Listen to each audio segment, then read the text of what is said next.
Additional IG Karachi की हदायत पर एसएसपी मलिर काशिफ आफ्ताब अब्बासी ने आइडियाज 2024 के इनेकाद के सिलसिले में जनाह इंटरनेशनल एयरपोर्ट के अतराफ सख्त सिक्योरिटी इंतजाम किए हैं। तमाम चेक पॉइंट्स के दाखिली रास्तों पर पुलिस एहलकार मशकूक अफराद और गाड़ियों की चेकिंग कर रहे हैं और काले शीशों, गैर कानूनी नंबर प्लेट्स और रिवॉल्विंग लाइट्स के खिलाफ सख्त कानूनी कार्रवाई अमल में लाई जा रही है। SSP Malir Kashif Aftab Abbasi security check post की खुद निगरानी कर रही हैं। शहरियों से गुजारिश है कि किसी भी परेशानी से बचने के लिए रेड जोन की बजाय शारा फैसल या दीगर मुतबादिल रास्ते इस्तेमाल करें। ये तमाम इक़दाम शहरियों और मुसाफिरों की जान और माल की हिफाजत को यकीनी बनाने के लिए किए गए हैं।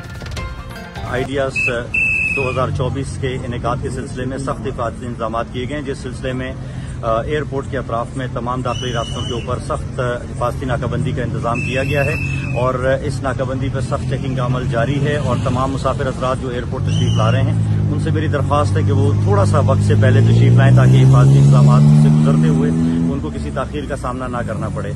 आज के दिन में यहाँ पर टिंटेड ग्लासेस और रिवॉल्विंग लाइट्स के सिलसिले में जो चलान हमने किए हैं वो तकरीबन 10 लाख रुपए से जायद के हैं और इसी सिलसिले को हम जारी रखेंगे और आपकी हिफाजत जो है उसके जिम्मेदारी को हम इंशाल्लाह पूरा अदा करेंगे।